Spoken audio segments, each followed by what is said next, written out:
Boa noite.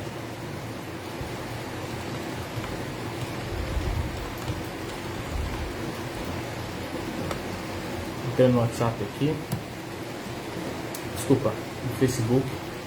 Para ver o chat.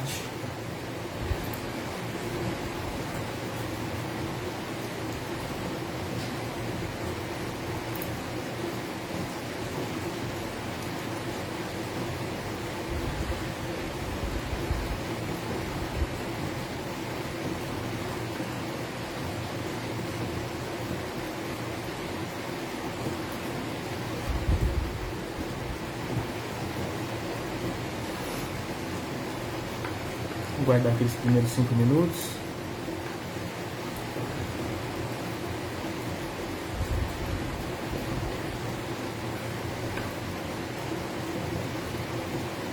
Cinco minutinhos a gente começa. Bom de orar.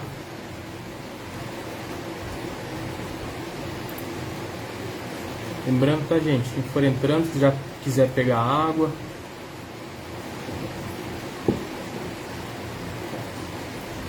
Boa noite, Mireles. Ignorar. Se quiserem pegar água, também. Se quiserem abrir o Evangelho na mesma página, tá?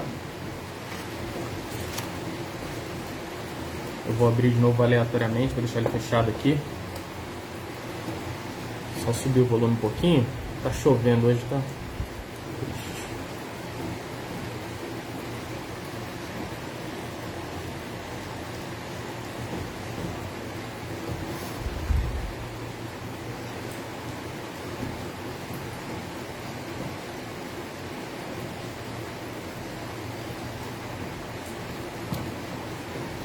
Estão me ouvindo agora? Eu acho que eu tava com o Bluetooth aqui, ele tava num fone, eu acho que vocês não estavam me ouvindo, né?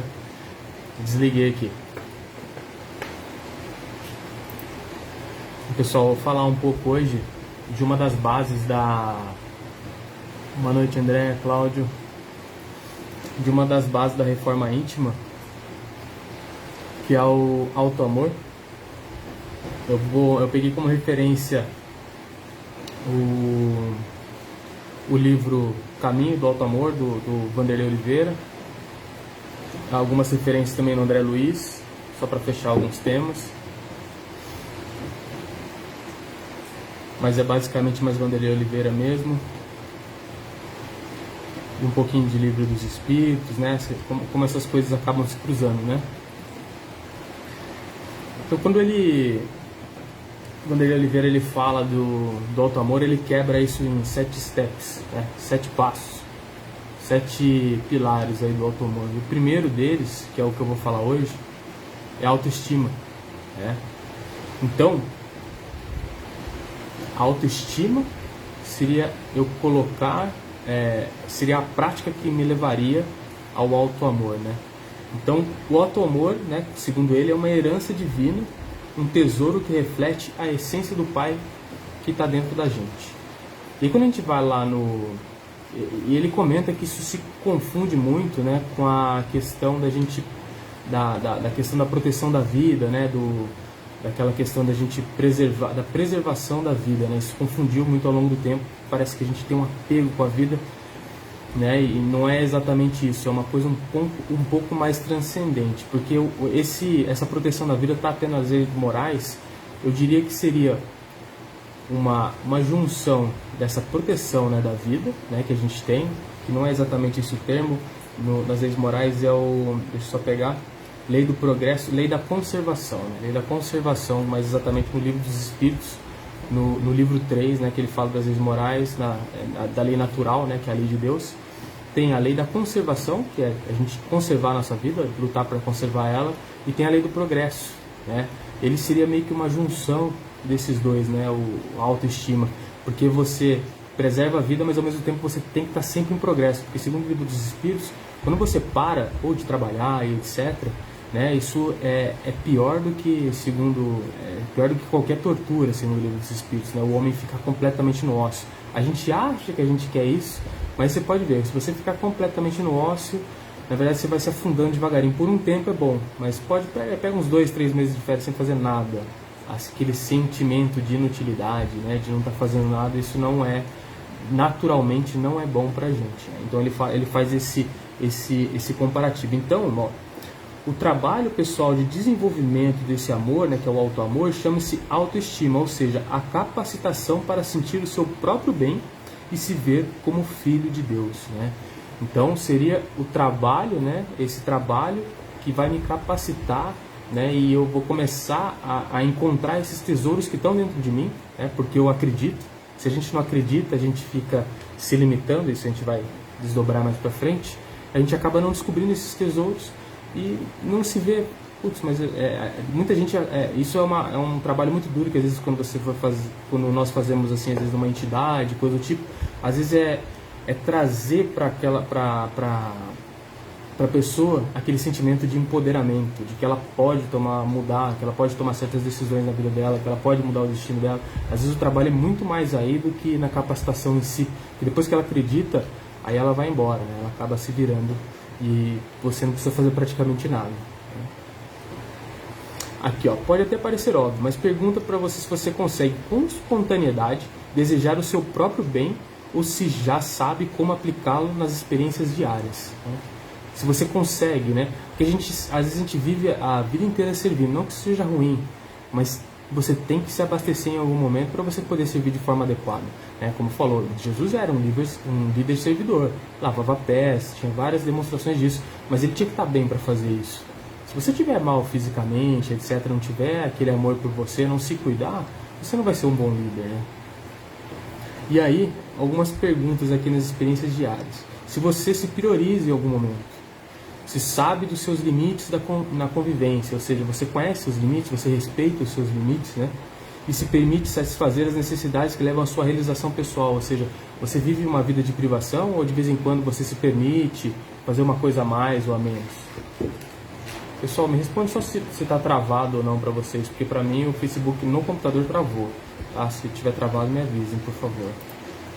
No celular parece que está rodando normal, tá? Então a gente tem que fazer essas perguntas. A gente tem um momento de lazer, a gente se permite, né? A gente sabe o nosso limite, a gente sabe dizer não, né? Em alguns momentos da minha vida, quando o negócio está muito, né, eu chego no meu limite, eu sei dizer um não, eu sei dizer um sim, então a gente tem que aprender a se respeitar. Basicamente isso que ele começa aí no auto-amor. E aí depois ele vem pra... Tá normal, né, Cláudio? Ah, legal, porque o meu aqui caiu, mas acho que é o meu computador mesmo. Beleza. Mas eu tô vendo o chat, então se tiverem nomes aqui, eu peguei da Dinorá, né? Se tiverem mais, podem mandar, por favor, tá? Então o primeiro passo seria esse trabalho da autoestima pro auto-amor. Então eu acreditar um pouco mais e ter esses momentos para mim, saber dizer não, me preservar, ter o meu espaço, ter aquele momento de crescimento para mim, né? Como o Vanderlei de Oliveira, você vai ver que eles falam de todos os sentimentos do lado positivo deles, até do egoísmo, tá? Então seria um egoísmo, vamos dizer, num nível bom ali, que é pensando um pouco em mim para eu poder doar para o outro depois. Depois ele vem falar da vida espiritual elevada, que depende também de dias ruins, né? Então, aqui nessa parte ele ressalta muito a questão de você sempre aprender com as situações, né? E que não tem problema nenhum, assim, aquele dia vão acontecer, por mais que a gente tente, né, ir no caminho certo, no mundo de provas e expiações, como a gente tem alguns karmas para expiar e a gente tem, né, um projeto de vida, vão ter dias difíceis. E o recado é basicamente, né, para a gente tirar as lições desses momentos difíceis. E é como a gente fala na escola de aprendizes, quando é que a gente vai anotar um sentimento ruim quando a gente tem um sentimento que a gente tem no dia? Lógico, das coisas boas também, mas sempre das coisas ruins, porque são sentimentos que a gente tem que corrigir, né? Que às vezes está ali o nosso karma, né? Depois a gente vai falar no próximo, quando a gente falar de karma e planejamento encarnatório, que são coisas diferentes, não necessariamente iguais. Um vai levar você a encontrar o outro, mas um não é necessariamente o outro, tá? Então, o que ele diz basicamente nesse capítulo é que, por pior que seja o seu dia, existem tesouros de libertação e cura à sua espera, escondidos na sombra das experiências dolorosas. Ou seja, todas essas experiências dolorosas têm condição de a gente aprender alguma coisa. E a gente tem que sentar e refletir sobre isso. Como a gente fala de atração mental, família, etc., a gente está sempre se atraindo, né, os parecidos. E aí fica muito fácil, né? Através da projeção, através desses conflitos, a gente vê muito claramente os nossos defeitos, o que a gente precisa trabalhar. Então todos esses conflitos, na verdade, são oportunidades para aprendizado. E aí a gente pode se revoltar e ficar na defensiva, ou a gente pode baixar a guarda, deixar isso vir, prestar atenção no que a gente sente e tentar, né, aprender com isso. Então são duas formas. Eu falo sempre que a gente entra muito em conflito, né, de forma reativa, né? E como fala assim, os sábios, eles são mais reflexivos, né? Então eles deixam, né, abaixa aí um pouco a guarda, né, tenta aprender com cada situação, que mesmo quando você tiver como fala, os opostos, né, eles sempre aparecem por causa dessa defensiva, né? A gente tem sempre um oposto exato. Por exemplo, a gente fala de direita e esquerda, mas os dois se complementam. O problema é moral, o problema não é... se alguém falar, como eu falo sempre, se alguém vier falar, né, de direita aqui pra gente, a gente vai achar, nossa, vai botar vários pontos positivos, né, liberdade. Então, de esquerda também, vamos dividir, tem umas coisas, então tudo pra gente vai parecer interessante, mas aí a gente veste uma camisa e não consegue ouvir a opinião do outro lado, né? Então a gente não consegue assistir um jogo de futebol porque a gente quer que o outro perca e jogue mal pra caramba, não quer ver um jogo bonito, a gente quer que o nosso time ganhe. E o resto, né? Então a gente precisa parar com essas polaridades. Então isso serve para os conflitos. Os conflitos são uma oportunidade de aprendizado, tá? Então os dias ruins são necessários, tá? São provavelmente os que a gente mais precisava para se desenvolver. E a fé é o desenho mental daquilo que você quer para a sua existência. Então ele coloca muito a fé, né? E isso na programação neurolinguística, se você for no coach, por exemplo, ele vai falar para você, né? Para você acreditar naquilo que vai acontecer. E ele fala exatamente isso, ele coloca a fé como um desenho mental, né, daquela situação que você acredita que você vai chegar, que vai dar certo. E na perspectiva espiritual, se a gente for colocar, qualquer coisa que a gente quiser fazer, se for uma coisa que vai de acordo com a lei de Deus, a gente consegue. Talvez não nessa encarnação, né? Então, vamos dizer, eu comecei a trabalhar agora, um trabalho hercúleo, eu quero ser um Einstein. Não vou numa encarnação ser um Einstein, ser um Beethoven, alguma coisa do tipo. Mas eles foram trabalhando e chegaram lá. Jesus foi trabalhando. Jesus também começou algum dia, há bilhões de anos, milhões, não vem ao caso assim, mas existe essa trajetória. Então a fé até, segundo ele, é você ter essa força mental e você já começa a concretizar, né? Aí fala até a gente pode até relacionar com o pessoal que fala lei da atração, né? Olha como é que ele coloca, né? Ao emitir essa energia de otimismo e espantar o desânimo, você estará criando no universo astral um projeto invisível que logo fará parte da sua realidade concreta. Então ele coloca como se fosse você mentalizando e criando aquele mundo, né?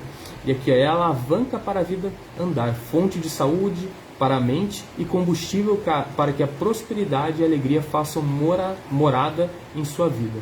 A fé é a forma e os bons hábitos o meio. Então ele fala sempre isso. Então com a fé, por exemplo, a gente fala da fé raciocinada, certo? Então você traça um plano, vamos dizer. Eu quero sei lá, abrir uma casa espírita daqui a uns 3, 4 anos. Eu traço esse plano, concretizo isso e com a minha fé eu fico mantendo aquela visualização de que aquilo vai dar certo. Eu acredito que aquilo vai dar certo. E talvez se aquilo não der certo, provavelmente eu vou ter uma caminhada muito legal, né, dentro do espiritismo, se aquilo tiver uma intenção boa, né, uma intenção que não seja uma vaidade orgulhosa, porque a vaidade tem seu lado bom também, tá, gente? Então eu coloco isso, mentalizo com a minha fé, mas aí entra o trabalho da parte racional, trabalhar também os hábitos, né? Os hábitos são os pequenos passos para me levar até lá. Então, segundo ele, né, desenvolvendo a fé, que para ele é um desenho mental daquilo que você quer na sua existência, você começa a concretizar na sua mente, como tudo no mundo, e depois você realiza no físico, no emocional, né, consequentemente lá no físico. Então, a fé seria como se fosse essa concretização, princípio daquele destino que você começa a mentalizar. E lembrando sempre, né, até que eu falei numa outra palestra, aí tem aquele trabalho dos hábitos, principalmente por quê? Porque a gente está 95% do tempo no inconsciente, tá, gente? Então o nosso inconsciente tem que começar, a gente tem que começar principalmente a tirar as coisas ruins do inconsciente, trazer para a consciência e trabalhar elas com hábitos melhores, para que o nosso inconsciente, né, faça sentido com o que a gente está tentando mentalizar com a fé. Porque, vamos dizer, se eu mentalizo ali na hora que eu oro, né, uma coisa interessante, um destino legal, tal, mentalizo 20 minutos por dia. Aí depois 95% do meu dia eu fico pensando coisas contrárias, né, e tendo atitudes contrárias, emoções contrárias, não vai acontecer nada. Então por isso que a reforma íntima, os hábitos tem que estar junto, tá? Mais um, o karma só pode ser cumprido quando você acolhe com muito amor. Isso é muito legal, a questão do karma, ele fala de duas diferenças: o planejamento espiritual e o karma. E a gente se amarra muito por achar que, às vezes, muita gente se amarra porque acha que as coisas estão necessariamente ligadas. Então vamos dizer, por exemplo, que a gente aqui planeja uma encarnação e eu tenho aqui dentro de mim alguns sentimentos e algumas emoções que eu tenho dificuldades em lidar com pessoas. Isso é karma meu, tá? O karma, ele é meu. Meu karma não tem nada a ver com ninguém. Por mais que tenha alguém me obsidiando, que eu tenha feito muito mal para alguém, o karma é uma coisa que se instala na nossa consciência, que segundo também as leis naturais é onde está Deus dentro da gente, está dentro da nossa consciência. Então o karma se instalou em mim. E tem um trecho aqui do Livro dos Espíritos que deixa isso muito claro. Evolução em Dois Mundos, de André Luiz. Temos particularmente no centro coronário ponto de interação entre as forças determinantes do espírito e as forças fisiopsicossomáticas organizadas. Ou seja, tem o espírito e vai entrar o psicossoma, né? Então vai o psíquico e vai para o somático, né? Como fala, aquela ordem, eu penso, eu sinto e isso acontece, né? Pode ser uma doença, pode ser uma coisa boa.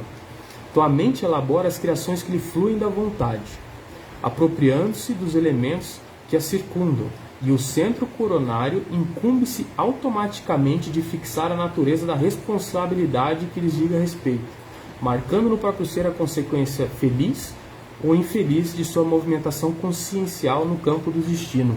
Ou seja, você age e automaticamente você mesmo fixa em você, né, aquela dor na consciência ou aquela consciência leve, aquilo que você pode ter uma vaidade, que depois a gente vai falar sobre isso. Vaidade nem sempre é ruim, né? Se tiver tudo equilibrado, todos os sentimentos eles têm que ser sentidos, eles têm que ser, né, só que de forma equilibrada. Como o Livro dos Espíritos fala do próprio prazer, né? O prazer não está errado, o problema é o abuso do prazer.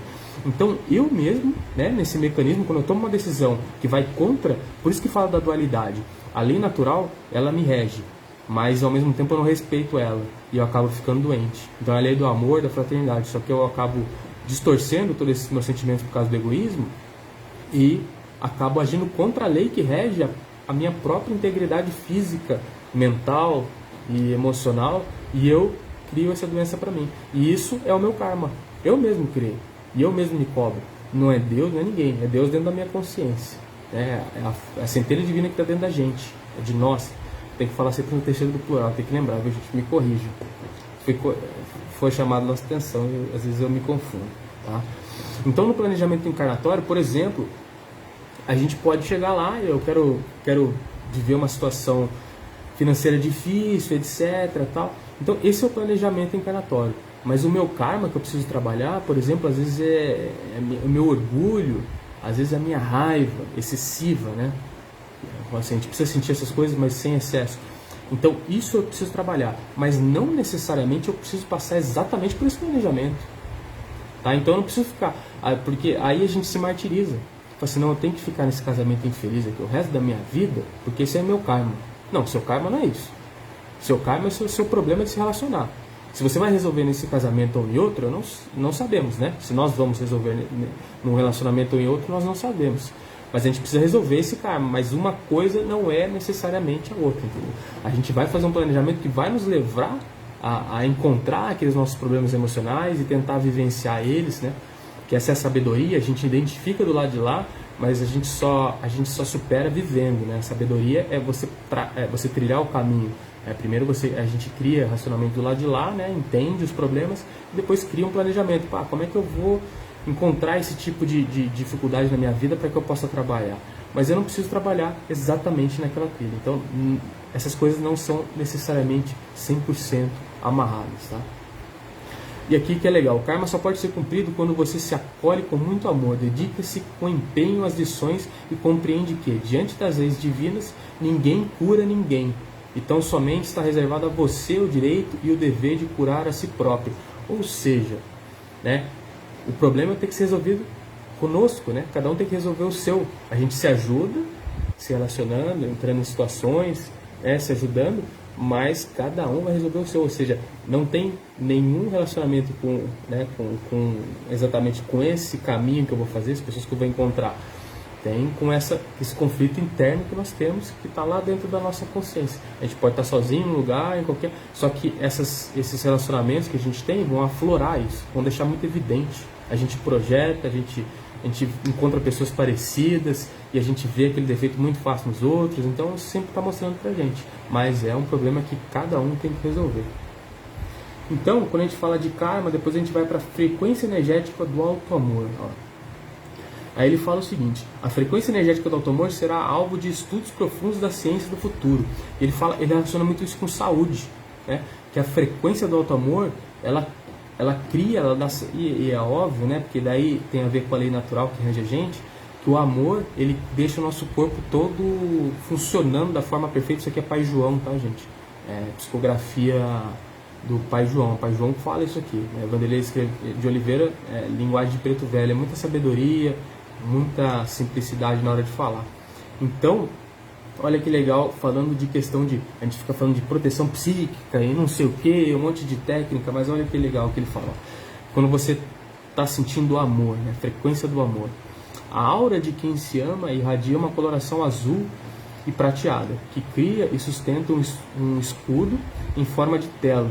Ele atua sobre cada um dos 7 chakras principais como um filtro, imunizando contra toda maldição e toxicidade dos ambientes, a ponto de elevar seu nível vibracional por meio da atuação da química pessoal no plano astral, exercendo influência sobre as cargas negativas de locais e de pessoas.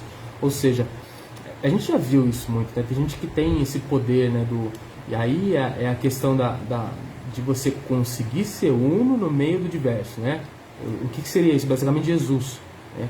Jesus estava no meio lá, tinha violência, foi maltratado, foi xingado ao longo das suas caminhadas muito, mas ele continuava o mesmo, independente do caos que estava em volta. Isso é muita sabedoria, muito difícil de desenvolver, né? Então o amor te dá esse poder, ele tinha muito amor, então o meio, a opinião das pessoas, espírito tentando obsidiar, nada afetava ele. O amor tem esse poder, ele usava com muita sabedoria o amor. E aí vem a questão da vaidade, olha que legal. E aí a gente entra numa questão a vaidade, ela é muito alvo. Até os livros do Vanderlei Oliveira mesmo falam muito sobre isso. É legal porque daí ele trata de outra forma aqui, que a vaidade, ela é uma forma muito fácil e é muito usada para algum tipo para obsidiar alguma pessoa, ou trazer, principalmente em centros espíritas, né, certos diretores a tomarem alguma atitude, né, de uma forma ou de outra, até médiums, né? Nós médiums, às vezes a gente acaba sendo um pouco manipulado, tá? E aí isso criou, segundo ele, aí é legal, porque daí começa a tratar do lado, a polaridade sempre, né? A gente tem uma situação ruim, a gente vai lá pro oposto, né? A gente fica com raiva do outro lado. Porque ele falou assim, então não pode elogiar ninguém mais, né, no centro espírita.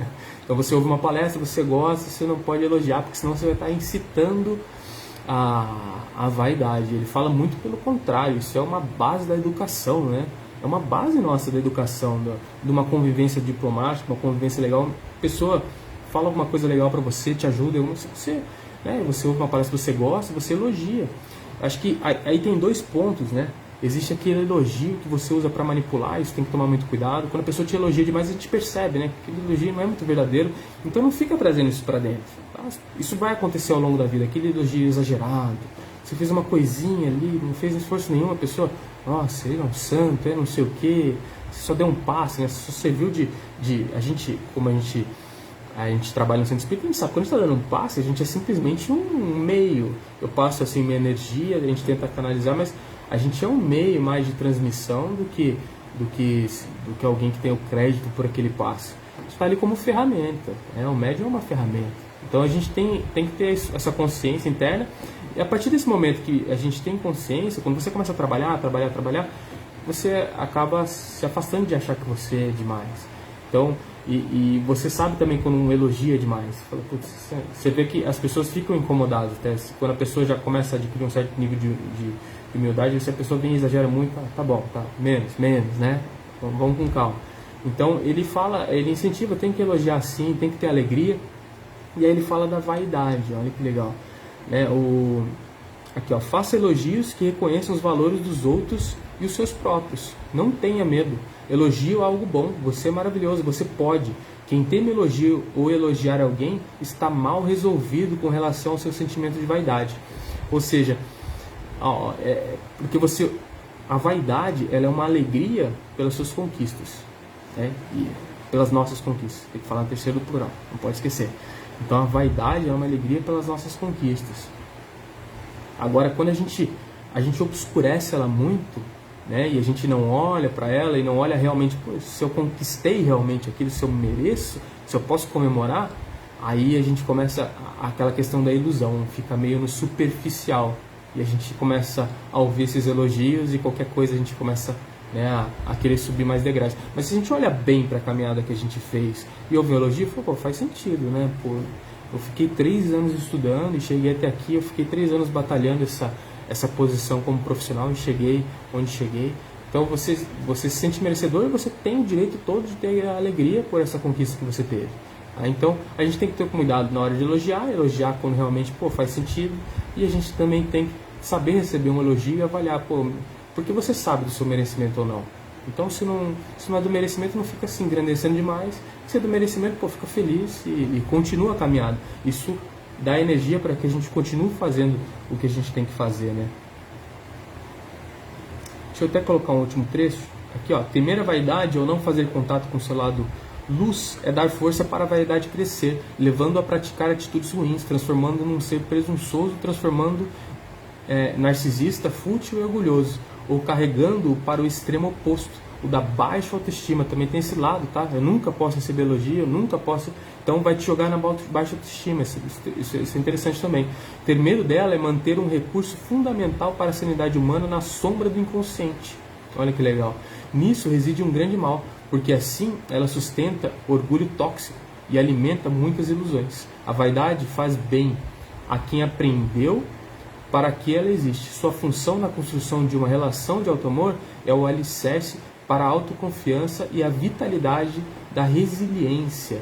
Ou seja, eu ser resiliente, né, não é simplesmente manter, independente do que aconteça. Eu também tenho meus momentos de comemoração, e isso te ajuda a ter resiliência, né, a se manter mesmo diante dos erros, etc. Né? E aí, o último ponto que a gente sempre fala muito, que é a questão da crença, né? Então ele fala, por exemplo, vamos dizer que a gente vai entrar no emprego e acha que vai dar errado já, né? O chefe vai me perseguir, a gente já entra, vamos dizer, a gente entra em situações boas da vida esperando o mal. Isso é muito comum, né? Isso pode ser dessa encarnação, pode ser de outra encarnação, é muito comum em relacionamento, né? Isso é um dos mais evidentes, até porque muita obsessão é por relacionamento ruim, porque a gente foi ficando menos animalizado. Então a poligamia era muito comum, trocar parceiro era muito comum, as pessoas se traíam mesmo, era muito carnal, né? Isso é muito normal, e a gente vai melhorando devagarinho, às vezes parece que piora, mas a gente está evoluindo. Então, por exemplo, nós entrarmos num relacionamento imaginando que em algum momento vamos ser traídos, isso é muito normal, isso é uma crença, e ela precisa ser quebrada. E ele comenta aqui principalmente qual que é o princípio da crença, como é que eu tenho que começar a raciocinar a crença. Nós precisamos começar a raciocinar a crença para quebrar ela, porque ela tem uma intenção positiva. E como na neurolinguística também se fala da questão de como é que eu vou... sempre que tem que partir do princípio, quando eu vou conversar com alguém, por mais que essa pessoa se comunique de uma forma meio exagerada, gritando, estranha, não está normal para mim, eu tenho que imaginar que ela está querendo alguma coisa boa com aquilo, né? E essas crenças também tem, né? Então, quando nós entramos num relacionamento querendo, e a gente acaba fugindo muito rápido, a gente entra no emprego e pula para outro, e a gente evita certas situações, a gente está buscando alguma coisa boa, né? Então a gente está buscando evitar o sofrimento dos relacionamentos. Às vezes as pessoas começam a ter essa vida aí, começam a ter vários parceiros, né? E porque tem medo, na verdade, ela sente que está se protegendo, está se protegendo de uma grande dor. É a mesma coisa no emprego, etc. Então, a gente normalmente é por medo, a gente sente que nós sentimos que estamos nos protegendo com essas crenças que a gente tem.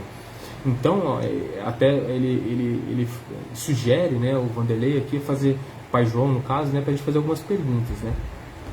Você tem que saber para que suas crenças existem, de que elas o estão desobrigando ou protegendo, ou seja, o que você está evitando com elas e você sente alívio com isso, que ganhos você tem com elas, do que seus medos o poupam. Olha que legal. Então, algumas perguntas aqui bem legal, uns exemplos bons. Ó. Qual a intenção positiva de você se manter crente de que não merece esse carro? Qual a razão benéfica em temer a promoção profissional? Qual a finalidade boa em não acreditar em um novo relacionamento? Qual a utilidade da sensação de que não valeu a pena passar no vestibular, né? Então, para cada situação dessa, às vezes vai ser um processo relativamente doloroso, mas existe um motivo. E a gente tem que buscar esse motivo.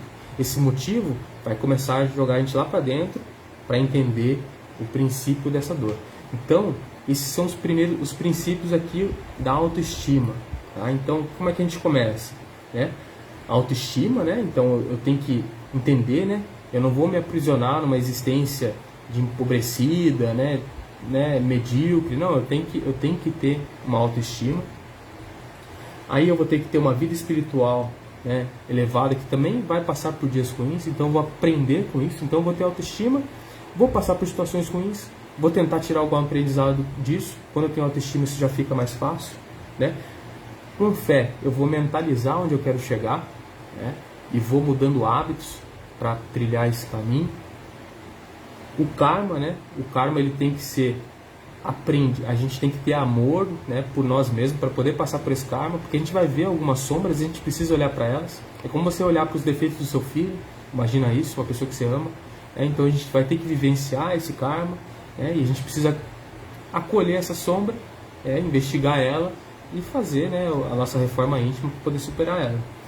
Depois a gente vem, né, uma ligação energética, tentar trazer o amor para o dia a dia.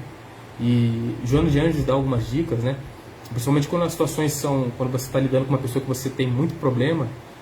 Imagina, por exemplo, que ela é mãe de alguém, pensa na sua mãe, tenta relacionar pessoas que você ama com pessoas que você odeia, tenta trazer essas pessoas na sua mente. E como é que eu trataria minha mãe nessa situação, né? E tenta trazer isso à tona, esses sentimentos à tona, ela dá essa dica.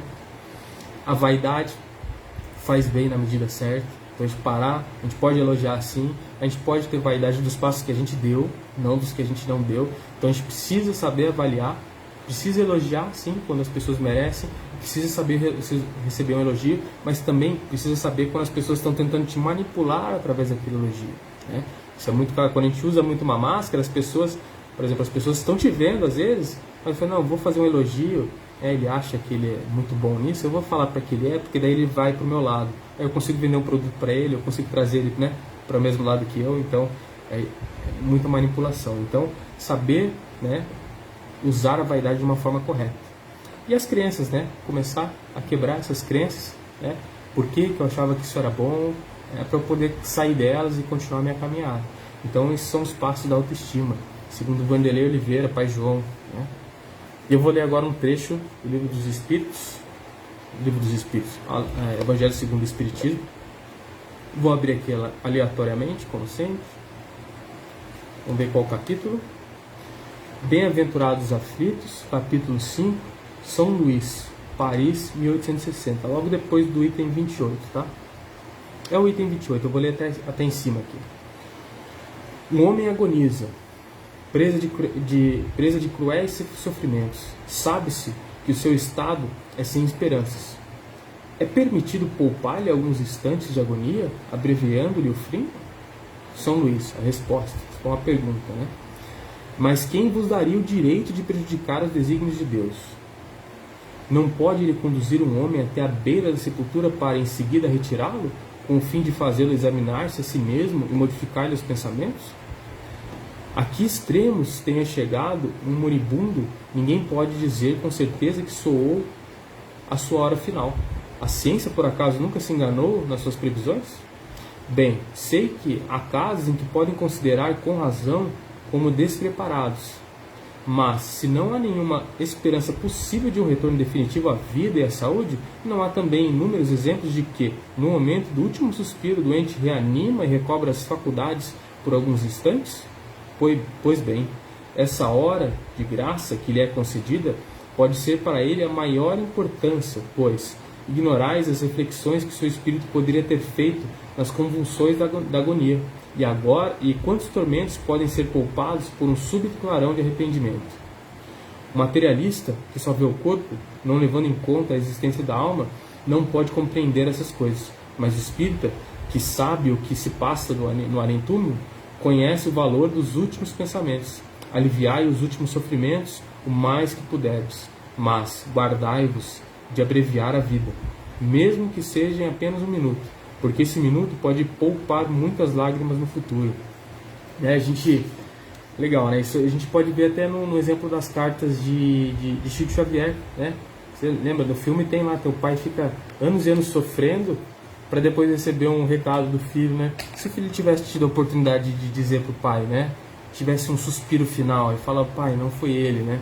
E ele não teria passado anos e anos odiando uma outra, né? Com um sentimento tão ruim. Então, esses últimos suspiros, esses últimos momentos, por isso que fala, né? Da lei da preservação, né? Da vida, que eu comentei lá no começo. Então a gente tem que preservar, isso é natural, faz parte da lei natural, da lei de Deus. A gente tem que aproveitar ao máximo essa encarnação. É uma oportunidade. Assim, é como você sair no final da aula, ali, onde você tinha um último exercício para resolver, e você resolveu sair da aula e depois isso vai cair na prova e você não aproveitou aquela oportunidade de praticar, né? Então eu vou pedir para vocês se acalmarem.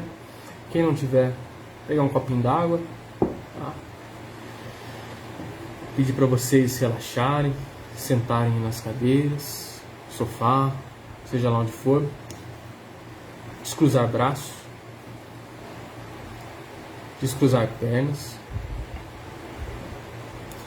Fechem os olhos. Mentalizem aí seu mentor espiritual, seu anjo da guarda, seu guia. Seja lá como você prefira, como a sua crença ache melhor, mas esse irmão que te acompanha, que te auxilia.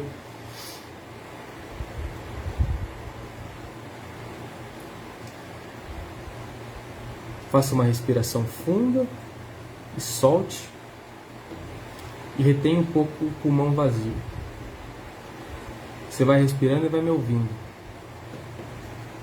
Quando você demora mais com o seu pulmão vazio, você abre espaço para o seu coração, né, diminui a pressão, e ele pode dar uma desacelerada ali nos batimentos. Tá?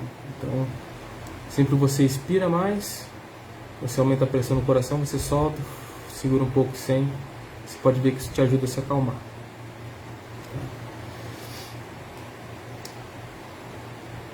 Vamos mentalizando agora então essa luz que vem do alto. O seu mentor espiritual vai direcionando ela para o seu coronário. E você vai recebendo esse passe que vai entrando pelo topo de suas cabeças, chegando lá no centro do seu crânio, na glândula pineal, e vai para todos os seus centros de força, ali entre os olhos, no chakra frontal, na garganta, no laríngeo, no cardíaco, você vai sentindo, refrigerando, vai desfazendo essa angústia, esses sentimentos, ali no gástrico, esse incômodo vai sendo desfeito, e ali no baço, seu chakra esplênico. E a gente vai espalhando essa energia por todo o seu corpo, vai desfazendo esses acúmulos energéticos. Seu campo emocional vai se expandindo, a energia vai circulando, qualquer tipo de sentimento mais drástico tenha se cristalizado vai se desfazendo, a energia vai se movimentando,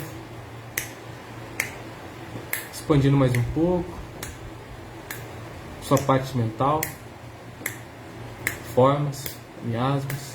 pensamentos vão se dissolvendo. Vamos desfazendo essas amarras. Vamos se liberando, sentindo uma melhora. Enquanto isso vamos cuidando da segurança da casa de vocês. Vento solar entrando pelas janelas em 1, 2, 3. Vão limpando formas, miasmas e pensamentos, não só seus, mas de outras pessoas que vão se acumulando na nossa casa. Vai limpando sala, cozinha, banheiro, despensa. Cada cantinho vai sendo iluminado, vai sendo varrido. Vamos levantando as proteções dessa casa. Plataforma de aço no piso em 1, 2, 3. As laterais sobem em aço em 1, 2, 3. Vamos fechando essa construção. Uma cúpula de aço em 1, 2, 3. Água crística nas portas, janelas. A gente vai pedindo aí para os nossos amigos do plano espiritual. E a gente vai auxiliando com a força do nosso pensamento para que seja encaminhado para o farol de Ismael, qualquer irmão que estivesse aí e não devesse estar. Se já for o momento de ir embora, vai indo para o farol de Ismael em 1, 2, 3, 4, 5, 6, 7. De lá para os beneditinos, onde vão receber tratamento, água, comida, vão tomar um banho, vão ser cuidados, paramentados, para os beneditinos em 1, 2, 3, 4, 5, 6, 7. Nós aqui vamos agradecendo por esse passe, expandindo, e agora vamos retribuir essa energia que vai tomando conta de toda a nossa casa, de todo o nosso bairro. Vamos nos unindo em focos de luz, tomando conta de toda essa cidade, de todo esse país. E a força do pensamento ela é assim, ela é quase imediata. Essa é a descrição que a gente tem. E quando a gente vê, ela já vai tomando conta de outros continentes.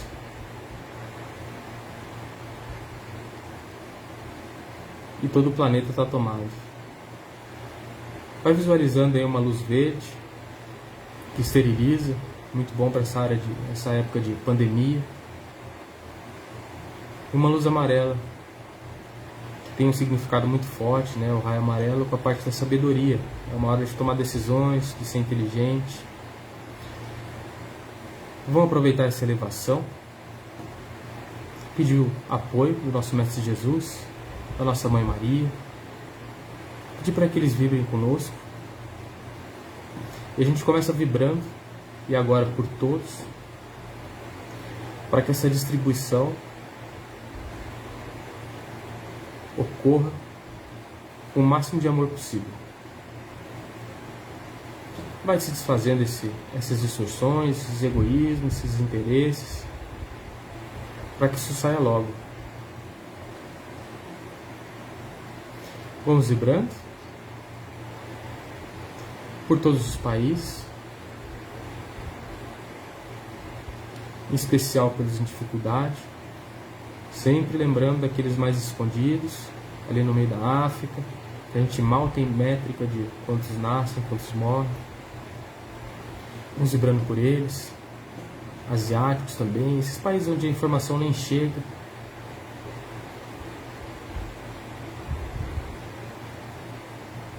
Vamos vibrando por toda a ecologia, todo o reino mineral, todo o reino vegetal, todo o reino animal, esses que sustentam a nossa vida, para que a gente tenha mais respeito por eles. Vamos vibrando e pedindo o amparo do nosso mentor de nossa casa, de nosso país, Ismael, que ele ilumine as consciências desses tomadores de decisão, que esse processo seja acelerado de forma inteligente, sempre com amor, com cuidado. Vamos vibrando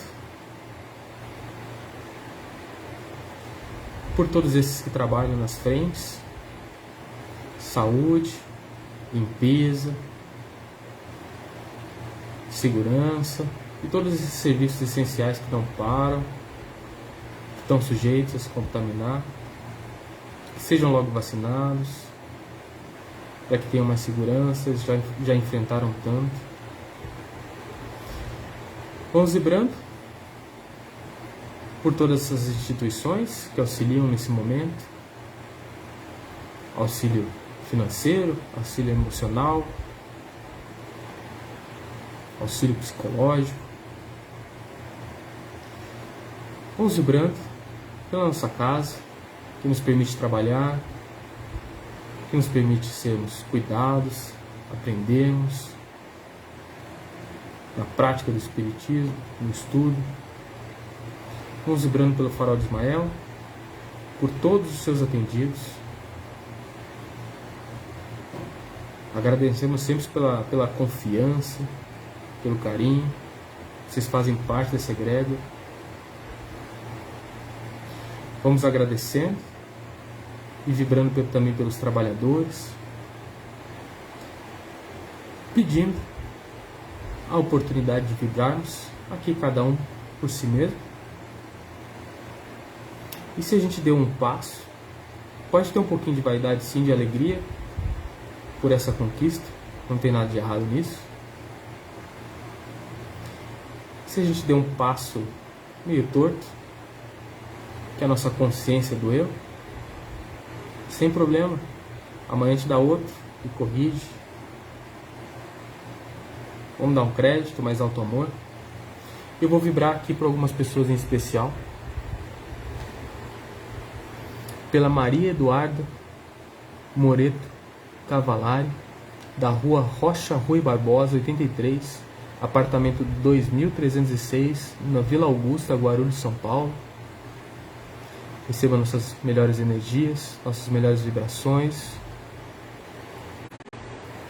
Vamos vibrando também pelo Geraldo Caetano dos Santos Filho, que está no Hospital Policlínica com Covid. Geraldo, receba aí nosso auxílio, que a espiritualidade esteja com você. Vamos vibrando pela Vanessa Lázaro de Mesquita, da rua Ângelo Maria Auríquio, 55, conjunto 31 de março.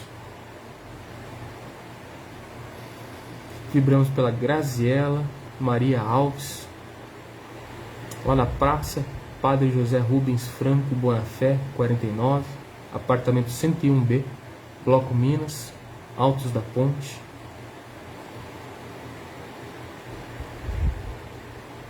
Vibramos também pela Rosa Lacerda Ribeiro, lá da rua Raimundo Correia, 446. Ela foi hospitalizada às pressas, teve um AVC, ali do Jardim São Carlos, Alfenas, Minas Gerais.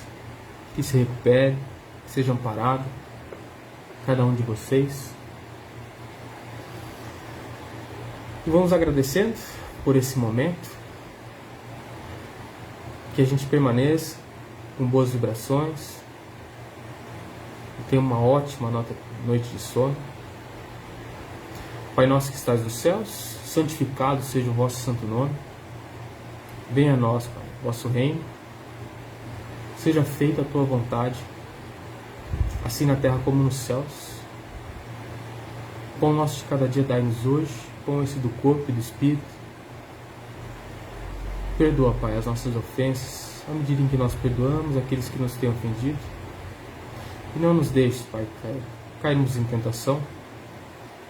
Livra-nos de todo mal, porque vosso é o reino, o poder e a glória para todos sempre. Graças a Deus, assim seja. Obrigado, pessoal, obrigado pela companhia, pelo auxílio nas vibrações. Tenha uma ótima noite. Lembrando, tomar a aguinha aí, está sendo tratada, tá? Todos esses tratamentos aqui, a gente está sendo sempre reforçado para a gente nos trabalhos à distância. A gente tem algumas comunicações do lado de lá, sempre reforçando, a água está sendo cuidada, vocês estão sendo cuidados, esses nomes aqui, sempre mandar endereço, que está tendo um cuidado especial, um preparo todo para nos atender, tá? Então, fiquem com Deus, obrigado pela paciência e pela audiência. Tchau, tchau, gente.